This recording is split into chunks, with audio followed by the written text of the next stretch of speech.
नारायण नारायण। आज हम पढ़ रहे हैं प्रभु की निवास स्थली भक्तों का हृदय। प्रभु प्रसाद सुचि सुभग सुबासा, सादर जासु लहई नित नासा।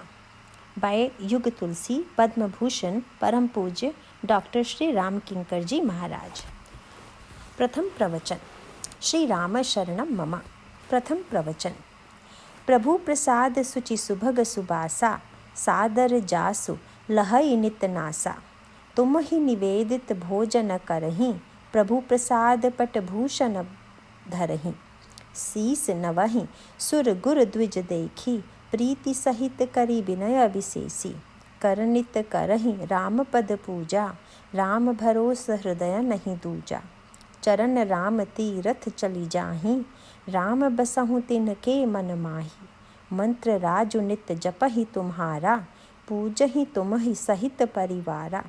तर्पण होम करहि विधि नाना, विप्र जेवाई देहि बहुदाना। तुमते अधिक गुरहि जिय जानी, सकल भाय से वही सनमानी।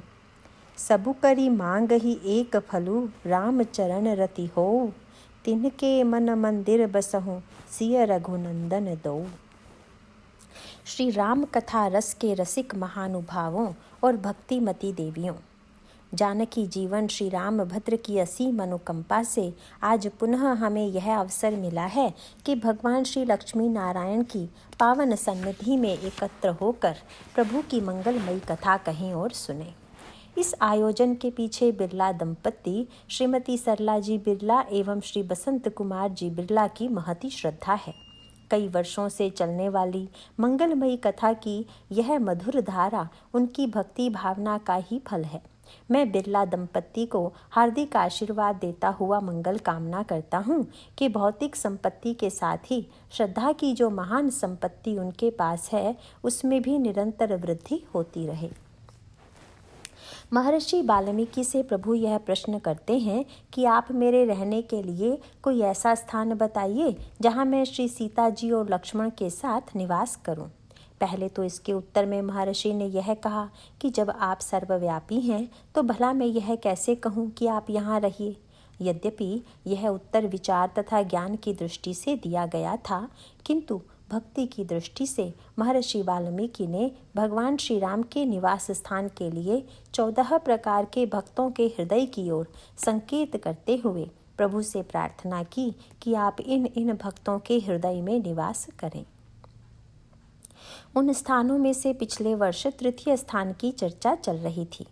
इस वर्ष हम चौथे स्थान पर विचार करेंगे। यद्यपि प्रथम स्थान में कथा श्रवण की मुख्यता थी और दूसरे में रूप दर्शन की और तीसरे स्थान में भगवान के गुणानुवाद की, पर इन चौथे और पांचवें स्थानों की एक विशेष प्रकार की पृष्ठभूमि है। भूमिका के रूप में आज मैं उसकी ओर आपका ध्यान आकृष्ट करना चाहूँगा। इन 14 स्थानों का जो वर्णन किया गया है, उसमें एक अद्भुत सी बात यह है कि कुछ स्थानों का तो अत्यंत संक्षिप्त वर्णन है और कुछ स्थानों का विस्तृत। इस चौथे स्थान का विस्तार करते हुए कहा गया कि जिनकी नासिका आपके प्रसाद की गंध सूंघती है, जो आपको निवेदन करने के पश्चात भोजन करते हैं, जो वस्त्राभूषण भी आपका प्रसाद बनाकर ग्रहण करते हैं, जो देवता गुरु तथा ब्राह्मणों के चरणों में नमन करते हैं, तथा जो निरंतर आपके तीर्थों की यात्रा करते हैं, आप ऐसे भक्तों के हृदय में निवास कीजिए। कभी कुछ नहीं चाहिए, यह निवृत्ति है। निवृत्ति में संक्षेप है और प्रवृत्ति में विस्तार। इसीलिए यह जो चौथे स्थान का वर्णन किया गया, इसमें तो सुगंध का भी अनुभव हो रहा है, भोजन का स्वाद भी लिया जा रहा है, वस्त्राभूषण को भी धारण किया जा रहा है, तीर्थों की यात्रा भी की जा रही है, गुरुजनों का सम्मान और पूजन भी किया जा रहा है। यहाँ पर सबसे बड़ा प्रश्न यह उपस्थित होता है कि ईश्वर को क्या केवल निवृत्ति परायण व्यक्ति ही प्राप्त कर सकता है अथवा प्रवृत्ति में रहने वाला व्यक्ति भी उनको पा सकता है? इसका उत्तर देते हुए निवृत्ति तथा प्रवृत्ति को लेकर हमारे पुराणों तथा इतिहास में अनेक सांकेतिक गाथाएं कही गई हैं। मनुष्य की स्वाभाविक प्रवृत्ति तो विस्तार की है, पर प्रवृत्ति के विस्तार के साथ साथ कुछ समस्याएं भी जुड़ी हुई हैं। प्रवृत्ति का विस्तार करने पर जिस मात्रा में उसे सुख मिलेगा उससे अधिक मात्रा में दुख भी मिलेगा। यह प्रवृत्ति का स्वभाव है। ऐसी स्थिति में कुछ विचारकों ने यह कहा कि जब तक व्यक्ति प्रवृत्ति का त्याग नहीं करेगा, जब तक जीवन में निवृत्ति और वैराग्य को स्वीकार नहीं करेगा, तब तक उसके जीवन में सच्चे अर्थों में शांति तथा पूर्णता का अनुभव नहीं होगा। अर्थात हमें जीवन में प्रवृत्ति का संकोच करते करते निवृत्ति का आश्रय लें तथा अपने ही आत्मस्वरूप में स्थित होकर परम शांति का अनुभव करें। किंतु प्रश्न यह है कि क्या केवल निवृत्ति तथा त्याग ही एकमात्र मार्ग है? इस प्रश्न का उत्तर प्राप्त करने के लिए आप चाहें श्री रामचरितमानस में दृष्टि डालें अथवा भागवत या अन्य पुराणों में, किंतु आपको सूत्र सर्वत्र एक ही मिलेगा। अवतारों पर अगर आप दृष्टि डालें तो उनमें भी यह भिन्नता अवश्य पाएंगे कि कुछ अवतारों में यदि प्रवृत्ति का विस्तार दिखाई देता है तो कुछ अवतारों के जीवन में निवृत्ति परायणता का स्वरूप प्राप्त होता है। एक और भगवान श्री राम और भगवान श्री कृष्ण के जीवन में ऐसा दिखाई देता है कि वे गृहस्थ जीवन स्वीकार करके राज्य तथा भौतिक व्यवहार चलाते हुए प्रवृत्ति में रहे, तो दूसरी ओर भगवान कपिल और भगवान बुद्ध निवृत्ति परायण हैं। परशुराम जी भी किसी न किसी रूप में निवृत्ति परायण ही हैं। इस प्रकार भगवान ने स्वयं अपने जीवन में निवृत्ति तथा प्रवृत्ति दोनों को ही स्वीकार किया है। इसका तात्पर्य यह हुआ कि प्रवृत्ति की अपेक्षा निवृत्ति श्रेष्ठ है। यह बात तो सरलता से समझ में आती है, पर जो असंख्य लोग प्रवृत्ति में निरत रहते हैं उनको भी भगवान सुलभता से प्राप्त हो सकते हैं।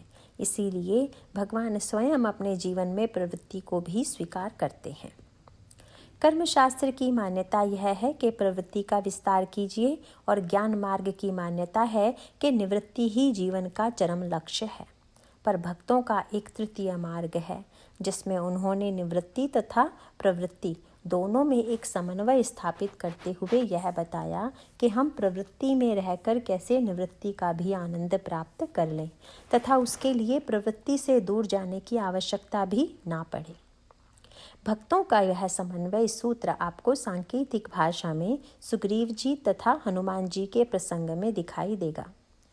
सुग्रीव जी तथा हनुमान जी के व्यक्तित्व पर अगर विचार करें तो आपको यह लगेगा कि एक ओर यदि श्री हनुमान जी महाराज बाल ब्रह्मचारी हैं, उनके जीवन में सांसारिक व्यवहार या कर्तव्य है ही नहीं, और दूसरी ओर सुग्रीव विवाहित हैं, उनका भला पूरा परिवार है, उनके पास राज्य सुख भी था।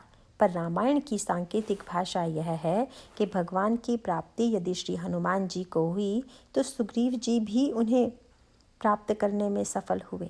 यद्यपि निवृत्ति परायण हनुमान जी तथा प्रवृत्ति परायण सुग्रीव जी दोनों ने ही ईश्वर को प्राप्त किया, परंतु अंतर केवल इतना था कि निवृत्ति परायण हनुमान जी स्वयं चलकर प्रभु के पास गए। जब भगवान से उनका मिलन हुआ तो उन्होंने प्रभु से प्रस्ताव किया कि आप मेरी पीठ पर बैठ जाइए और चलकर सुग्रीव से मित्रता कीजिए। यहाँ पर बड़ी अद्भुत बात यह है कि एक चलकर आया और दूसरा बैठा रहा। वस्तुतः चलना साधना है और बैठकर प्रतीक्षा करना यह कृपा का मार्ग है। भगवान ने देखा कि गोस्वामी जी चौराहे पर बैठे हुए हैं। प्रभु ने पूछा कि कहीं जाना चाहते हो क्या? अगर जाना चाहते हो तो फिर चौराहे पर क्यों बैठे हुए हो?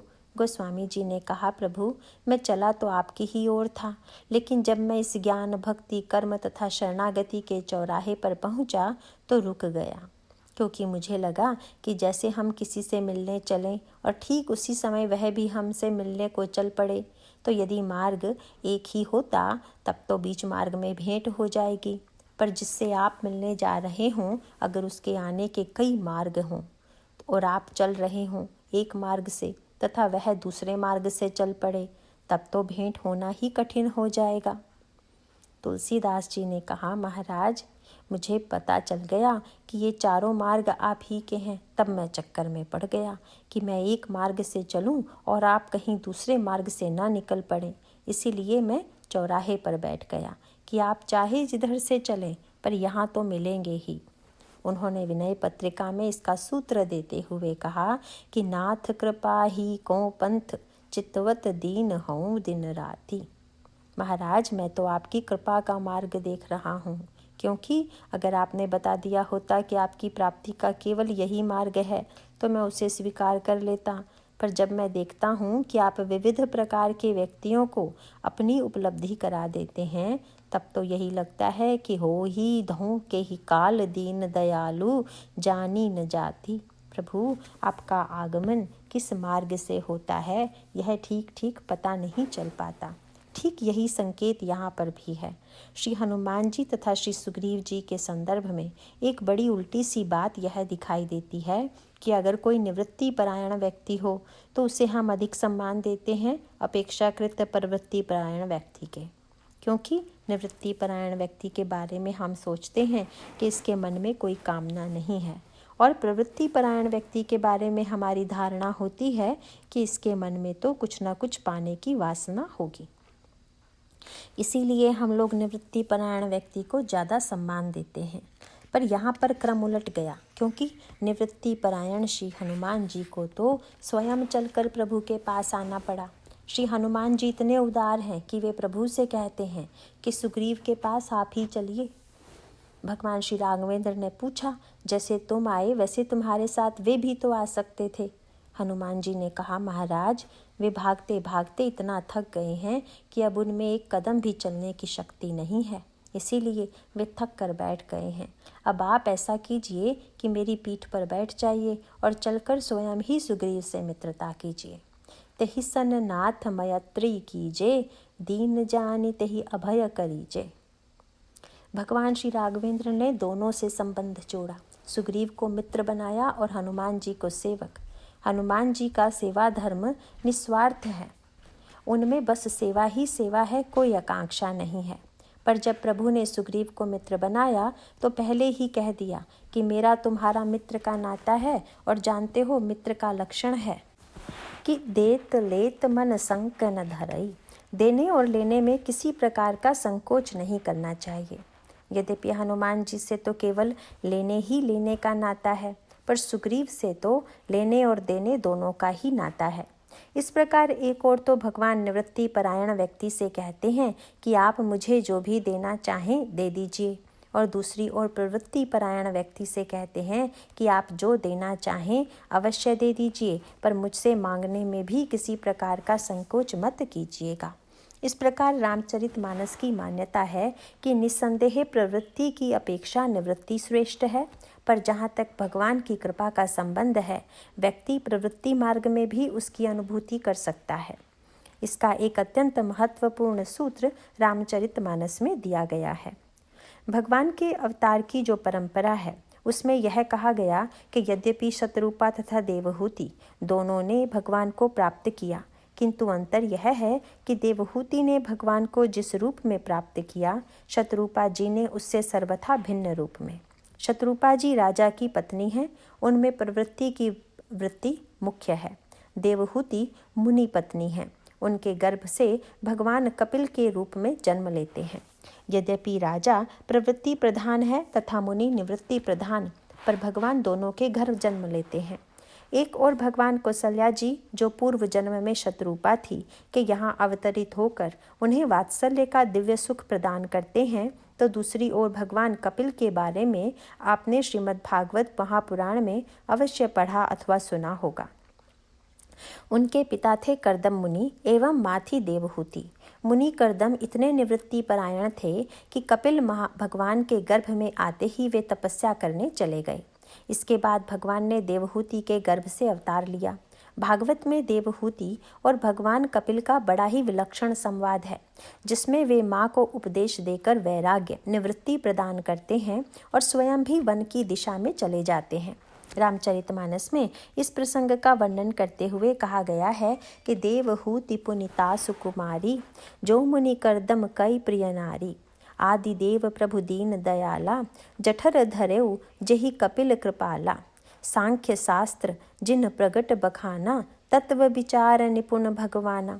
रामचरितमानस में मानो बताया गया है कि जीवन में निवृत्ति और प्रवृत्ति दोनों का ही समन्वय किया जा सकता है।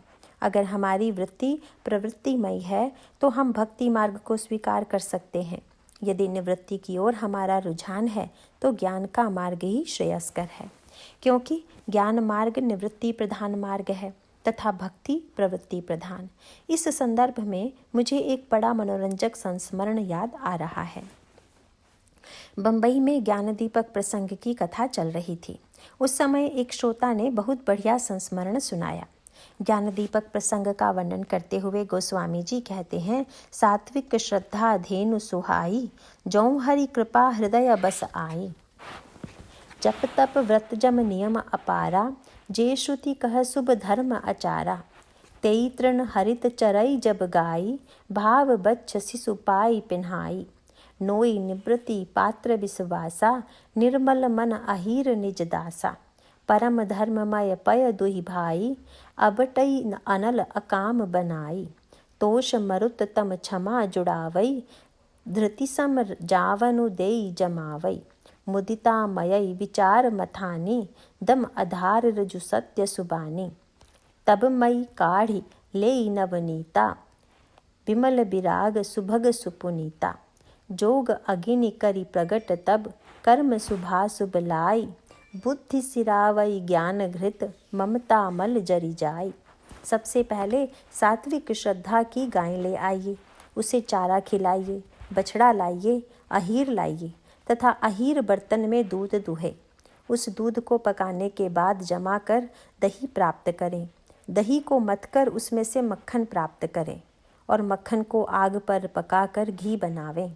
एक महिला श्रोता ने मुझे संस्मरण सुनाया कि उनके बराबर में ही एक दूसरी महिला बैठी हुई थी, जो मेरी कही बात को या तो दोहरा देती थी या फिर कोई नई बात जो उनकी कल्पना में आती थी उसे जोड़ देती थी।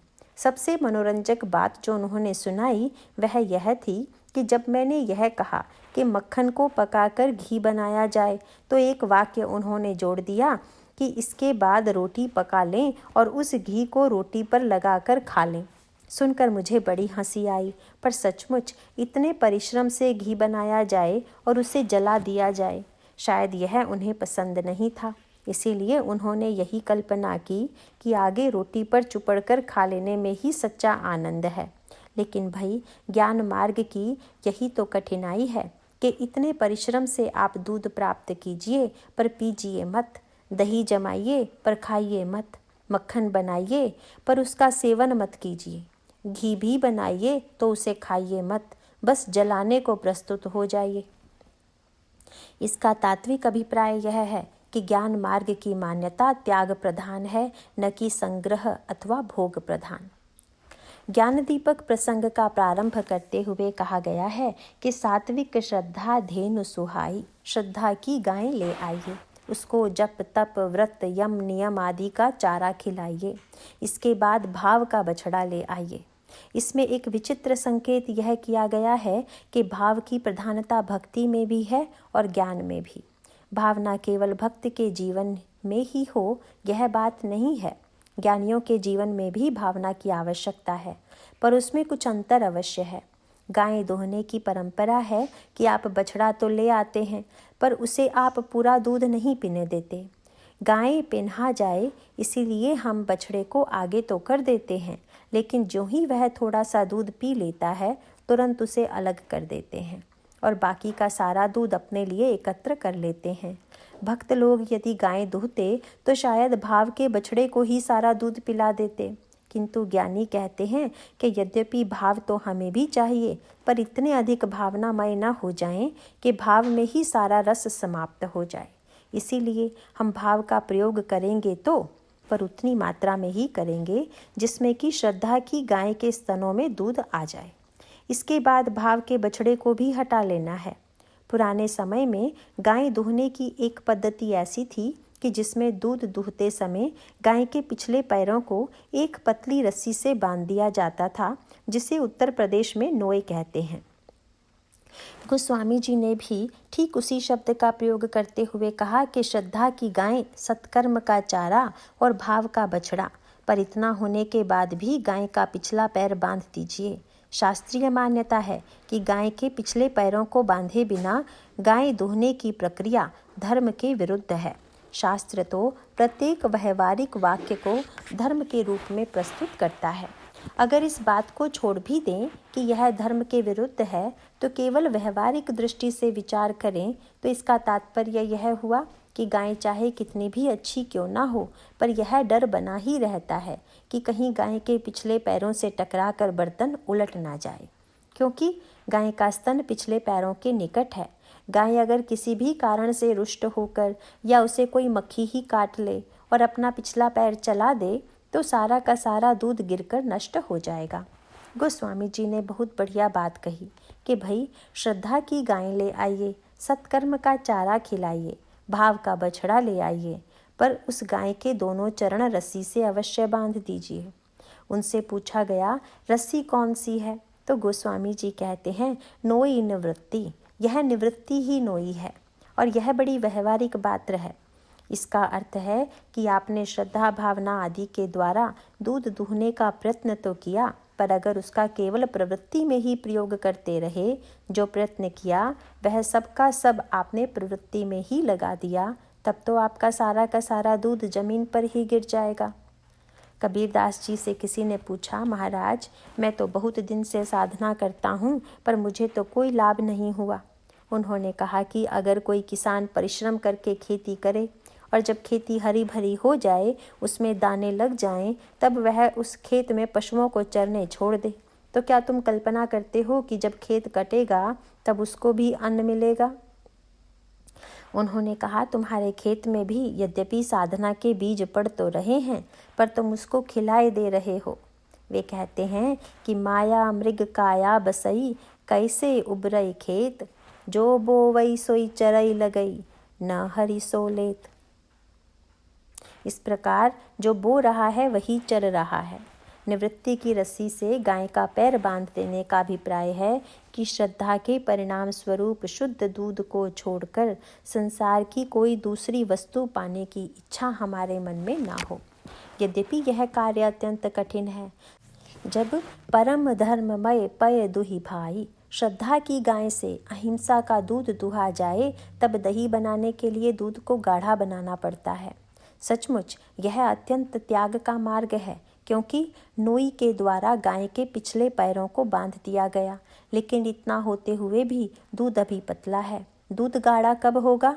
इसका सूत्र देते हुए कहा गया कि अवटई अनल अकाम बनाई। यह गाढ़ा तब होगा जब उसे निष्कामता की अग्नि पर पकाया जाएगा। इसका अभिप्राय है कि अहिंसा के द्वारा सम्मान मिलता है, यश मिलता है तथा चमत्कार आते हैं, पर जब उनकी भी आकांक्षा जीवन में न रह जाए, तब मानो दूध गाढ़ा हो गया। उसके बाद विचार की मथानी से उसको मथिए, तब कहीं जाकर वैराग्य का मक्खन निकलता है। सचमुच कितना त्यागपूर्ण और कठिन मार्ग है यह। परंतु गोस्वामी जी ने कहा कि भाई, अभी तो मक्खन से घी बनाना शेष है। सुनने वाले ने कहा, महाराज, अब वैराग्य से बड़ी वस्तु क्या होगी?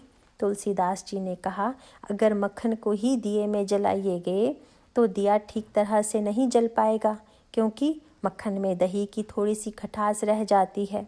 इसीलिए दीपक में जलाने से पूर्व वैराग्य में जो थोड़ी सी खटास है उसे भी जला दीजिए। जिज्ञासु से नहीं रहा गया। उसने पूछा, महाराज, इस मक्खन में कौन सी खटास है और उसे कैसे जलाएं? तो उन्होंने कहा कि जोग अग्नि करी प्रगट, तब कर्म शुभाशुभ लाई। पहले योग की अग्नि को प्रकट कीजिए और उसमें शुभ और अशुभ कर्मों को जलाइए। उसके बाद जब बुद्धि सिरावई ज्ञान घृत, ममता मल जरी जाए, तब कहीं जाकर ममता रूपी खटास समाप्त होती है। इसका अभिप्राय है कि वैराग्य होने के पश्चात भी मैं वैराग्यवान हूँ या मुझ में वैराग्य है, यह दिखाई दे तो समझना चाहिए कि ज्ञान के दिए में जलने की स्थिति अभी नहीं आई है।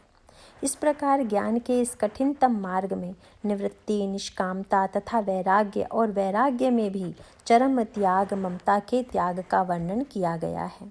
इसीलिए रामायण में यह कहना पड़ा कि कहत कठिन समुझत कठिन, साधत कठिन विवेक, होई धुनाक्षर न्याय जऊ, पुनि प्रत्युह अनेक।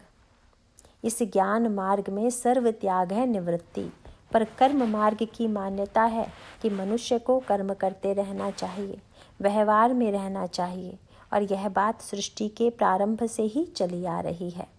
भगवान ने जब पितामह ब्रह्मा को सृष्टि बनाने का आदेश दिया तो पहले ब्रह्मा जी ने मन से कुछ संतानों को जन्म दिया, पर सब के सब इतने विरागी निकले कि जब ब्रह्मा जी ने कहा कि पुत्रों सृष्टि का विस्तार करो तो वे बोले, महाराज वह तो आप ही कीजिए, इस झंझट में भला कौन पड़े। पहले कीचड़ लगाकर बाद में कीचड़ धोवें, इससे अच्छा है कि हम कीचड़ लगाएं ही नहीं। तब ब्रह्मा जी ने दूसरी सृष्टि बनाई और उन पुत्रों से कहा कि सृष्टि का विस्तार करो। इस कथा का तत्व यह है कि सृष्टि के मूल में ईश्वर ही है और ईश्वर ने ही सृष्टि के निर्माण का आदेश दिया है। इसीलिए इस सृष्टि में जहाँ नारद तथा सनक, सनंदन, सनातन और सनत कुमार जैसे पुत्रों का निवृत्ति पक्ष है, तो दक्ष जैसे लोगों का प्रवृत्ति पक्ष भी है। पर भक्तों ने इन दोनों के समन्वय का बहुत बढ़िया पक्ष प्रस्तुत किया है। श्री हनुमान जी हैं प्रबल वैराग्यवान एवं निवृत्ति परायण, पर श्री हनुमान जी को भेजा गया लंका में। लंका का वर्णन करते हुए गोस्वामी जी कहते हैं कि लंका प्रवृत्ति का नगर है। अगर हम विचार करके देखें तो हमें अपनी प्रवृत्ति में लंका का पूरा चित्र दिखाई देगा। लंका सोने का नगर है, उसमें दिव्य सुंदरियां हैं। लंका में अनेकानेक भोग की वस्तुओं का दिन प्रतिदिन विस्तार होता जा रहा है। गोस्वामी जी ने संकेत किया कि लंका में 10 वस्तुएं बढ़ती जा रही हैं। सुख संपत्ति सुत सेन सहाई, जय प्रताप बल बुद्धि बढ़ाई, नित नूतन सब बाढ़त जाई, जिमि प्रति लाभ लोभ अधिकाई। इन सब की उन्नति हो रही है। तुलसीदास जी से किसी ने कहा, महाराज तब तो रावण ही सर्वश्रेष्ठ है, क्योंकि इतनी अच्छी अच्छी वस्तुएं लंका में बढ़ रही हैं। उत्तर देते हुए उन्होंने कहा कि भाई बढ़ तो रही हैं, पर क्या रावण के जीवन में संतोष है। मानस में गोस्वामी जी ने बड़ा सुंदर सूत्र दिया कि यद्यपि महाराज श्री दशरथ की अयोध्या में भी वृद्धि हो रही है और रावण की लंका में भी वृद्धि हो रही है, पर दोनों में एक अंतर है। उन्होंने कहा कि अयोध्या मानो एक समुद्र है जिसमें सुख की नदियां आकर मिल रही हैं। यद्यपि समुद्र को जल की आवश्यकता नहीं है, पर नदियां अपने आप को समुद्र में मिला देती हैं और समुद्र उनका स्वागत करते हुए उन्हें स्वीकार करता है। यह अयोध्या का दर्शन है। पर लंका में इन सारी वस्तुओं के बढ़ने के साथ साथ एक वस्तु निरंतर बढ़ती जा रही है। वह वस्तु है लोभ। जिमि प्रति लाभ लोभ अधिकाई। इस प्रकार प्रवृत्ति का जो स्वभाव है वह लंका में दिखाई देता है। प्रवृत्ति परायण व्यक्ति पराक्रमी होता है, पुरुषार्थी होता है और वह महान से महान उन्नति करता हुआ दिखाई देता है। पर प्रवृत्ति का जो दोष होता है वह भी प्रवृत्ति परायण व्यक्ति में दिखाई देता है। सब कुछ पाने के बाद भी रावण के मन में इच्छा उत्पन्न हुई कि हम श्री सीता जी को लंका में ले आवें। श्री सीता जी मूर्तिमती शांति हैं। रावण शांति रूपा सीता को चुरा कर ले आता है। सबसे विचित्र व्यंग यह है कि श्री सीता जी को चुराने के लिए भी वह स्वर्ण मृग का प्रयोग करता है। इसका तात्पर्य है कि रावण जिस वस्तु को सबसे अधिक मूल्यवान मानता है वह है स्वर्ण। रावण चोरी करता है वह भी बड़ा अटपटा सा ही लगता है, क्योंकि चोरी तो अभावग्रस्त व्यक्ति करता है। अगर रावण को यह लगता है कि मेरे पास इतनी वस्तुएं हैं तो वह चोरी क्यों करता। इसका सीधा सा अभिप्राय है कि रावण के जीवन में प्रवृत्ति का इतना विस्तार होने के बाद भी अभाव की अनुभूति है। शांति को पाने के लिए सोने का प्रयोग करने का अर्थ क्या है? क्या शांति को सोने के द्वारा खरीदा जा सकता है? क्या भय के द्वारा शांति को पाया जा सकता है? पर रावण ने इन्हीं मार्गों से श्री सीता जी को पाने की चेष्टा की। पर क्या श्री सीता जी के आने से लंका में शांति हो गई? और इतना ही क्यों कहें, क्या श्री सीता जी को रावण ने सचमुच पा लिया? इन समस्त प्रश्नों का उत्तर रामचरितमानस में दिया गया है। अंगद के संदर्भ में यह बात आती है कि जब अंगद लंका से लौट कर आए तो बंदरों ने उनसे 2 प्रश्न किए।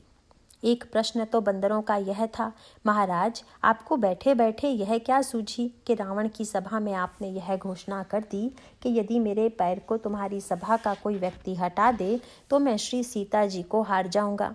हाँ, रावण अगर कोई दांव लगाता और तब आप कुछ कहते तो यह ठीक था, पर रावण ने कुछ ही नहीं कहा, वरन आपने ही अपनी ओर से दांव लगा दिया। इसका क्या तात्पर्य है? और दूसरा प्रश्न बंदरों का यह था कि आपने इतना बड़ा दांव लगाया, तब आपने यह सोचा या नहीं कि यदि मेरा पैर हट जाएगा तो क्या होगा? आपको यह डर लगा कि नहीं? अंगद जी ने बड़ा सुंदर उत्तर देते हुए कहा कि लंका में श्री सीता जी को देखकर सारे संसार को भ्रम हो गया था कि रावण ने श्री सीता जी को पा लिया है। इसीलिए मैं चाहता था कि संसार वाले जरा रावण की असलियत भी तो समझ लें, क्योंकि अगर रावण ने सचमुच ही श्री सीता जी को पा लिया होता तो जब मैंने कहा कि मेरा पैर हटाने पर श्री सीता जी मिलेंगी तो रावण को कहना चाहिए था कि तुम यह क्या दांव लगा रहे हो, क्योंकि श्री सीता जी तो मेरे पास ही हैं। पर जब रावण ने राक्षसों से कहा कि तुम लोग इस बंदर का पैर पकड़कर पछाड़ दो और स्वयं भी वह उठा, तब इसका सीधा सा अर्थ तो यही है कि भीतर से वह भी जानता था कि श्री सीता जी भले ही मेरे यहाँ हैं, पर मुझे वह सचमुच प्राप्य नहीं है। इसका तात्पर्य है कि प्रवृत्ति परायण व्यक्ति के पास वस्तुओं को देखकर कभी कभी यह भ्रम होता है कि श्री सीता जी यहाँ पर होंगी, पर श्री सीता जी वहाँ पर नहीं मिलती हैं। दूसरे प्रश्न में बंदरों ने पूछा कि श्री सीता जी को दांव पर लगाते हुए डर लगा के नहीं। इसके उत्तर में अंगद जी ने बंदरों से प्रश्न करते हुए कहा कि आप लोग यह बताइए कि जिस वस्तु को मैंने दांव पर लगाया वह मेरी वस्तु थी, किसी और की थी? अंगद का तात्पर्य था कि श्री सीता जी तो भगवान की शक्ति है, इसलिए दांव लगाने पर चिंता मुझे होनी चाहिए या भगवान को होनी चाहिए? मैं भला क्यों चिंता करता? यद्यपि रावण शांति को प्राप्त करना चाहता था, पर ऐसा नहीं हुआ। इसका अभिप्राय है कि प्रवृत्ति परायण व्यक्ति ने शांति प्राप्त करने का जो मार्ग चुना वह अशांति का हेतु बन गया।